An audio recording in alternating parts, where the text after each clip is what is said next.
다음 주일이 성령 강림 주일이기 때문에 오늘부터 몇 주 동안에 걸쳐서 사도행전을 설교하려고 합니다. 사도행전을 다른 표현으로 흔히들 성령행전이다 이렇게 말합니다. 왜냐하면 예수님께서 십자가에 죽으셨다가 사흘 만에 부활하시고 또 하늘로 승천하신 다음에 주님의 제자 사도들이 성령을 받습니다. 성령 받은 능력으로 담대하게 복음을 증거하는 행적들을 기록해 놓았기 때문에 사도행전 그리고 성령행전 이렇게 부르는 것입니다. 예수님께서 십자가에 죽으셨다가 사흘 만에 부활하시고 난 다음에 승천하기 직전에 이 땅에 40일 동안 계셨다. 오늘 성경에 말씀하셨죠?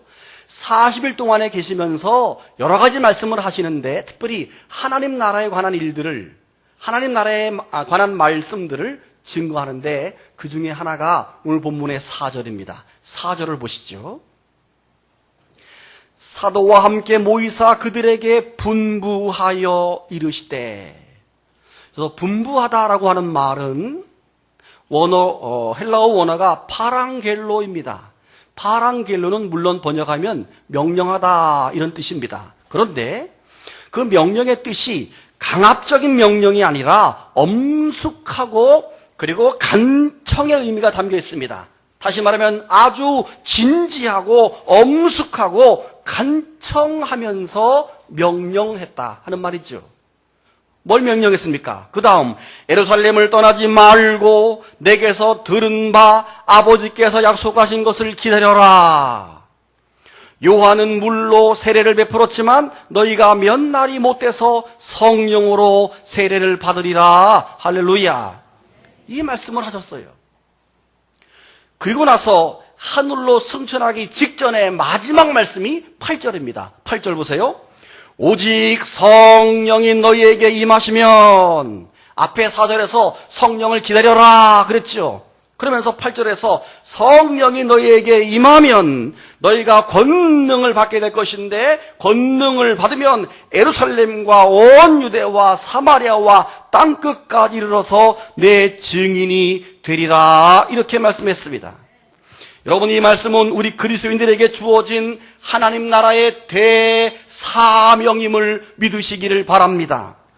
이 예수님 말씀을 1절부터 8절까지를 한마디로 엑기스로 정리하면 예루살렘을 떠나지 말고 모여있어라 이 말이에요. 그리고 성령을 기다려라 이 말씀입니다.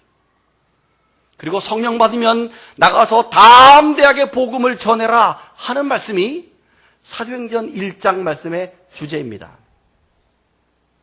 그런데 성령을 기다리고 성령을 받기 위해서는 선행되어져야 될 중요한 것이 있는데 그것이 뭐냐 하면 예루살렘을 떠나지 말아라 하는 것입니다.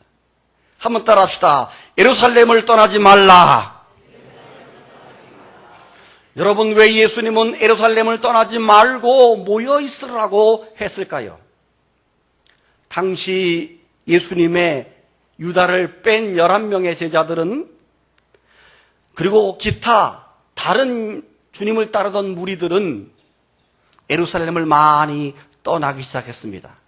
왜냐하면 예수님을 십자가에 죽인 무리들이 그 제자들까지도 핍박할 가능성이 있었기 때문에 그들은 고향으로 다 돌아가거나 아니면 예루살렘에 있어도 다락방에 숨어서 문을 꽁꽁 걸어 잠그고 두려움에 떨고 있었던 것입니다.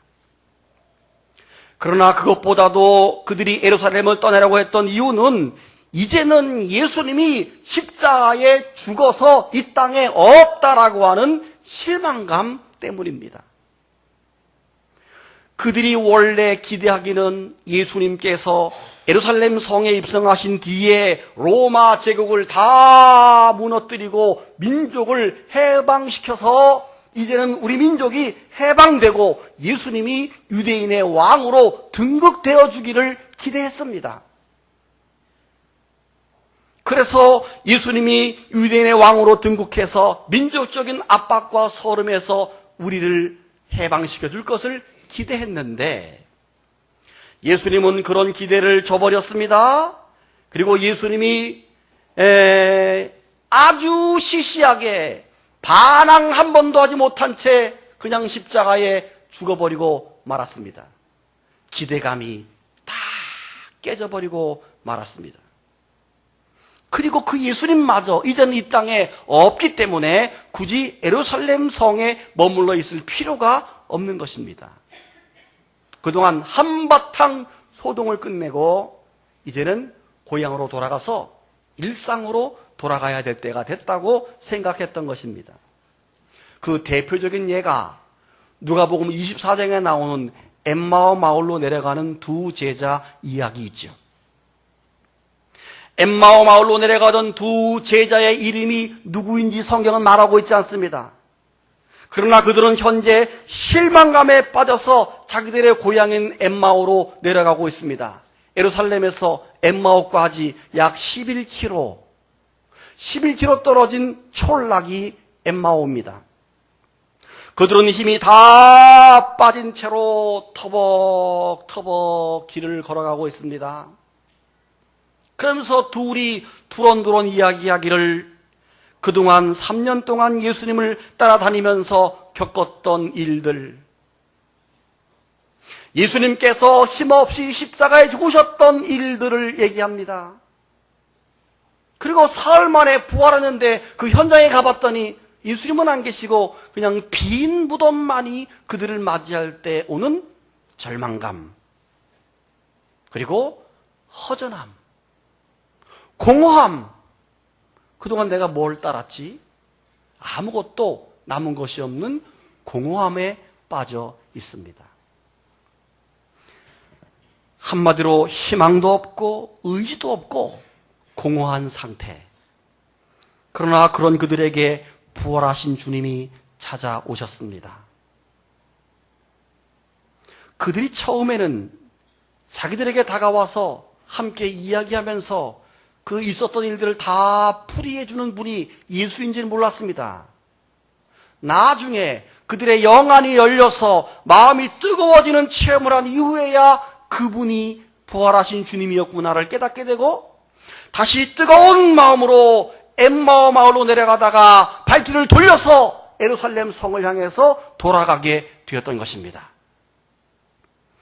여러분, 예루살렘은 주님이 십자가에 달려 돌아가시고 부활하신 곳입니다. 예루살렘은 예수님이 하늘로 승천하시고 난 다음에 보혜사 성령님이 강림하실 도시입니다.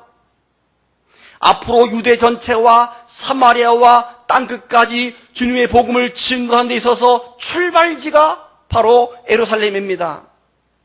무엇보다도 예루살렘에서 복된 소식이 나올 것이라고 하는 구약의 이사야와 미가 선지자들의 예언대로 예루살렘에서 성령 강림이 이루어졌고 최초의 교회가 탄생될 장소가 바로 예루살렘입니다. 그러므로 주님의 제자들은 절대로 예루살렘을 떠나서는 안 되는 것입니다. 예루살렘에 있어야만 성령을, 은혜를 받을 수 있기 때문입니다. 사랑하는 여러분, 오늘을 살아가는 저와 여러분에게 예루살렘을 떠나지 말아라 하는 말이 어떻게 이해가 되고 다가옵니까? 이 부분을 읽을 때 어떤 은혜가 임합니까? 저는 개인적으로 이 부분을 읽을 때마다 나는 지금 예루살렘에 머물고 있는가 하는 질문이 생깁니다. 혹시 내가 절망과 낙심의 도시 엠마오로 내려가고 있지 않는가? 한때 내 신앙이 성령 중심의 예루살렘에 있었다가 내 신앙이 엠마오로 내려가고 있지는 않는가? 혹시 내가 세상을 사랑해서 바울을 버리고 데살로니가로 내려갔던 제자 데마는 아닌가? 혹시 내가 닌웨를 버리고 다시스로 가는 배를 탄 요나는 아닌가? 우리는 예루살렘을 떠나지 말라는 부분에서 지금 내가 하나님 중심으로 살고 있는가? 지금 내가 교회 중심을 떠나 세상에 나가 있지 않는가, 나 자신을 생각할 수 있어야 한다는 말입니다. 왜냐하면 교회 중심에서 떠나지 말아야 은혜도 받습니다. 교회 중심의 생각을 해야 사명도 받습니다. 교회 중심의 삶을 살아야 하나님 주시는 은혜와 하나님 주시는 복을 받을 수 있기 때문입니다. 큰 소리로 아멘. 여러분에게 묻습니다. 예루살렘을 떠나고 있지는 않습니까? 여러분은 지금 어느 곳에 머물고 계신지요? 예루살렘을 떠나지 말라는 부분을 읽을 때마다 창세기에서 하나님의 음성이 들려옵니다. 아담아, 아담아, 네가 어디 있느냐? 죄를 짓고 수지심에 빠져서 동산 나무 뒤에 숨어있는 아담, 하나님이 몰라서 묻는 것 아니지요. 지금 너와 나와의 관계가 어떻게 되어 있느냐? 너의 신앙의 상태가 어떻게 되어 있느냐? 아담아, 아담아, 네가 어디에 있느냐? 우리가 그리스도인으로서 떳떳한 장소에 있지 못할 때 아담아, 아담아 어디 있느냐? 음성이 들려와야 합니다. 우리가 그리스도인으로서 떳떳지 못한 사람을 만나고 있을 때, 떳떳하지 못한 짓을 하고 있을 때 아담아, 아담아 네가 어디 있느냐? 혹은 예루살렘을 떠나지 말아라, 주님의 음성을 들을 수 있기를 바랍니다. 제가 아주 어릴 때 40년 전 아니면 한 20년 전에 제가 아이를 가르칠 때 어느 여름 성경학교 주제곡인데 문득 설교를 준비하다가 생각났습니다. 제목은 알곡 어린이에요. 찬양 제목이, 성경학교 찬양 제목이 알곡 어린이. 예수님의 비유 가운데 알곡과 가라지 신자 비유를 비유해서 찬양을 만들었는데, 농부가 키질을 하면 쭉정이는 밖으로 나가고 키질을 할 때 알곡은 안으로 모이잖아요. 그 알곡 찬양 제목이 알곡 어린이에요. 일부 예배 때 이 곡을 아는 분 계시냐니까 아무도 몰라요. 역시 주일학교는 좋은 데 나와야 되나 봐요.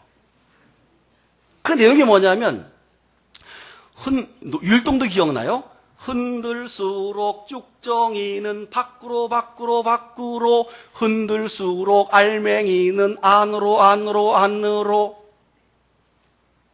흔들 흔들 흔들 흔들 흔들 흔들 흔들 흔들 흔들 랄랄랄라, 이런 노래예요. 끝에가 알곡 어린이 뭐 이런 노래.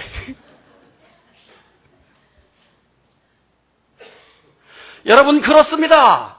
우리의 신앙이 쭉정이가 되면 자꾸만 예루살렘에서, 성전 중심에서 멀어지고 싶습니다. 흔들수록 멀리 나갑니다. 그러나 좋은 알곡일수록, 신앙이 좋아질수록 자꾸만 안으로 안으로 안으로 모이게 되어져 있습니다. 여러분에게 묻습니다. 자꾸만 밖으로 나가고 싶나요? 자꾸만 교일이 부담이 되나요? 쭉정이가 되어가고 있는 것입니다. 자꾸만 주일이 하고 싶나요? 알곡 신자가 되어가고 있는 것입니다. 여러분의 신앙이 느슨해질 때마다 예루살렘을 떠나지 말아야지. 예루살렘에 모여야지. 여러분 마음을 채근하고 다잡으시기를 바랍니다. 사랑하는 여러분, 예루살렘을 떠나지 않고 모여 있는 제자들은 무엇을 해야 합니까? 이제 그들은 성령을 기다려야 합니다. 따라합시다. 성령을 기다리라. 주님께서는 4절과 5절에서 예루살렘을 떠나지 말고 내게서 들은 바 아버지께서 약속하신 것을 기다려라 그랬습니다. 요한은 물로 세례를 베풀었으나 너희는 몇 날이 못돼서 성령으로 세례를 받으리라, 이렇게 말씀했습니다. 여기에서 아버지께서 약속하신 것이란 하나님이 성령을 보내주시기로 약속한 것을 의미합니다. 보혜사 성령님, 그것을 기다리라는 것입니다. 지금까지 세례 요한에게 요단강에서 물 세례를 받았지만 이제는 몇 날이 못돼서 너희가 성령 세례를 받게 될 것이다 라고 하는 말입니다. 여러분, 성령 세례라고 하는 것은 하나님의 성령으로 가득 채워지는 충만한 상태를 말합니다. 여러분이 예수 믿은 이후에 하나님의 자녀가 됐습니다. 세례 받았습니다. 이 속에, 여러분 마음속에 성령이 계십니다. 그런데 충만한 상태가 아니기 때문에 여러분 마음속에는 여전히 육신의 생각과 육신의 자아와 육신의 욕심과 탐심과 자기가 행하던 옛 사람의 습관이 남아있어서 자꾸만 옛 사람의 모습이 우리 삶 속에서 드러나게 되는 것입니다. 그리스도인이 되었다고 해서 우리 마음속에 그것이 없는 것이 아닙니다. 여전히 그 마음이 있지만, 성령도 이 속에 있지만 육신의 마음도 함께 공존하고 있다는 겁니다. 그러다가 어느 날 말씀을 듣는 중에, 찬양을 하는 중에 마치 소낙비가 확 쏟아지듯이 머리부터 발끝까지 하나님의 뜨거운 은혜가 쏟아지는 상태, 그 첫 번째 경험을 성령 세례 받았다 하는 말입니다. 저는 10살 때 예수를 믿기 시작했는데 18살 때 성령 세례를 받았습니다. 10살부터 16살까지 주일학교에서 말씀을 잘 배웠습니다. 학생부에서 배웠습니다. 그러다가 고등학교 2학년 겨울방학 때 그 내가 믿었던 모든 지식적인 믿음과 신앙이 내 마음에 뜨겁게 임하는 성령 세례를 경험한 이후에 신학대학에 입학해서 목사가 되기로 결정한 것입니다. 그러면 성령 세례 받기 이전에 한 7, 8년 동안에 어린아이 때에 성령이 없었던 게 아니라 성령이 있었지만 강력한 물세례, 강력한 성령 세례를 받는 체험을 하게 된 것입니다. 그래서 그 성령 세례라고 하는 것을 요한 웨슬레가 하는 말이 거듭남 이후의 제2의 은혜의 역사, 이렇게 표현하는 것입니다. 여러분이 예수 믿고 구원받은 이후에 세례받았습니다. 물세례를 받았습니다. 그러나 어느 순간에 제2의 성령, 폭포수와 같은 성령의 능력을 경험하시기를 바랍니다. 그래서 초대교회 성도들은 주님의 분부대로 예루살렘을 떠나지 않았습니다. 잠시 실망하고 떠났던 사람도 돌아왔습니다. 모여서 약 120명이 열심히 10일 동안 기도하는 내용이 1장부터 2장까지 10일이 걸렸습니다. 10일. 2장 1절에 10일이 지나자 이제 오순절이 되었습니다. 그 오순절 날 그들이 모여서 기도하는 중에 급하고 강한 바람 같은 소리가 몰아치면서 그 사람 머리 한 사람 한 사람에게 성령 세례가 내려준 줄로 믿으시길 바랍니다. 그 성령 세례를 받은 이후에 그들이 뜨거운 마음으로 담대하게 복음을 전하기 시작한 것이 교회의 시작, 초대교회의 시작인 것입니다. 그러므로 사랑하는 여러분, 우리 그리스도인들은 반드시 성령 세례를 받으셔야 됩니다. 아멘. 여러분들은 저에게 세례를 받기도 하고 혹은 옛날에 섬기던 교회에서 담임 목사님에게 세례를 받았습니다. 그러나 세례를 받고 그리스도인이 되었지만, 교인이 되었지만 반드시 여러분이 성령 세례를 경험할 수 있기를 축복합니다. 물 세례를 받은 사람의 신앙의 수준과 성령 세례 받은 사람의 신앙의 수준을 지금부터 말씀드리겠습니다. 대구에서 산부인과를 운영하는 원장님, 남자 집사님이 약 34년을 예수 믿었습니다. 교회 집사입니다. 나름대로 신앙생활을 잘했다라고 생각했던 어느 날 초등학교 4학년짜리 자기 딸이 갑자기 눈의 시력이 뚝 떨어져서 0.4까지 내려갑니다. 시각장애인 수준이에요. 아버지로서 너무 속상하다 못해 하나님이 원망이 됩니다. 그래가지고 승질나서 교회도 안 나갔어요. 11조도 안 드렸어요. 신앙생활을 끊어버렸습니다. 얼마나 하나님 원망스러운지. 그런데 그의 아내 여집사님은 현대의학으로는 불가능하다라고 하는 이 판정을 받아 축농증 때 원인이 뭐냐면 심한 축농증이 시력 저하의 원인이 온 거예요. 근데 방법이 없대요. 회복이 안 된다는 거죠. 회복 불가능 딱 결정을 듣고 나서 여자 집사님은 사람의 힘으로는 할 수 없다면 이건 성령 하나님의 능력으로는 가능하리라고 믿고 내가 기도하리라 작정하고 새벽에 나와서 하나님 앞에 뜨겁게 하나님께 매달려 기도했습니다. 그러던 어느 날 가슴이 뜨거워지면서 자신에게 성령의 능력이 임한다는 사실이 느껴지면서 우리의 딸이 시력이 회복될 수 있다는 믿음이 들어오기 시작합니다. 그러면서 마음 깊이 성령님이 그 여자 집사님에게 말합니다. 너의 딸은 나을 수 있다. 내일 진찰받으면 0.4의 시력이 정확히 1.2가 될 것이다. 그리고 불신앙에 빠져있는 너의 남편에게 분명히 전해라.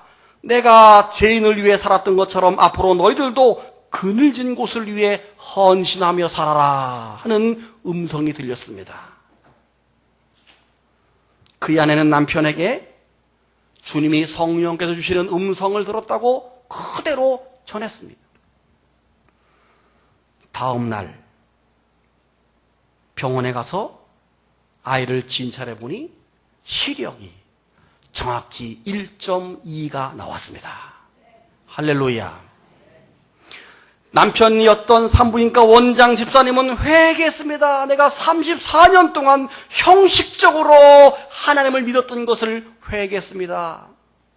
그리고 그 이후에 늘 성령 충만해서 성령님과 동행하는 삶을 살게 되었습니다. 여러분, 여기에서 중요한 것은 우리가 성령을 받지 못하면 남자 집사님처럼 어려운 일을 만나면 세상적인 방법으로 일을 해결하려고 합니다. 방법을 못 찾으면 화를 냅니다. 하나님을 원망합니다. 신앙을 포기해 버립니다. 그러나 성령 받은 사람은 그의 아내 여자 집사님처럼 하나님께 기도합니다. 그리고 뜨거운 성령의 역사를 체험하게 됩니다. 인간의 힘으로 할 수 없는 놀라운 기적들을 삶 속에서 많이 경험하게 되는 것입니다. 아멘. 여러분은 물 세례 받은 사람으로 머물기를 원합니까? 성령 세례 받은 사람으로 바꾸어지기를 원합니까? 하나 더 드립니다. 다른 교회 이야기, 최근의 이야기인데 얼마 전에 해외여행을 다녀오신 권사님이 있었습니다. 같은 방에 머물고 있는 자기 일행이 다 이제 7, 80대 된 권사님들이 여행을 간 거예요. 동유럽을 한 2주 동안에. 근데 이제 2명씩 방을 쓰는데 그 권사님과 같이 방을 쓰는 룸메이트가 가기 전부터 몸도 비실비실하고 몸도 아프고 머리, 어깨, 무릎, 발이 안 아픈 곳이 없고 그 몸인지 그래. 그러다가 여행 중에 어떻게 하다 발을 삐끗해서 그나마 설상가상으로 발목이 삐끗해가지고 저녁에 되니까 퉁퉁퉁퉁 발이 부었어요. 밤에 숙소에 들어와가지고 어떻게 하면 좋지? 그래서 파스를 붙이면서 막 내일은 아무래도 힘들 것 같아. 그때 발 다친 분 말고 이 권사님이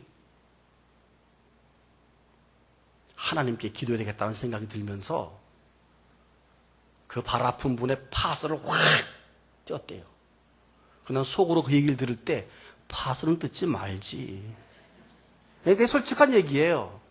파스는 뜯지 말지. 더 효과 있을 텐데. 아깝고 방금 묻힌 거. 파스를 확 듣고 기도합시다. 이러고 막 간절히 기도했답니다. 다음날 아침 결과가 어떻게 됐을까요? 아침에 일어났는데 그 발이 퉁퉁 더 불어가지고 발을 방에 댈 수 없을 정도가 된 것이 아니고 깨끗하게 난 줄로 믿으시길 바랍니다. 상쾌하게 치료가 되어서 아주 즐거운 마음으로 여행을 했답니다. 그 파스를 확 뜯은 분이 저희 어머니예요.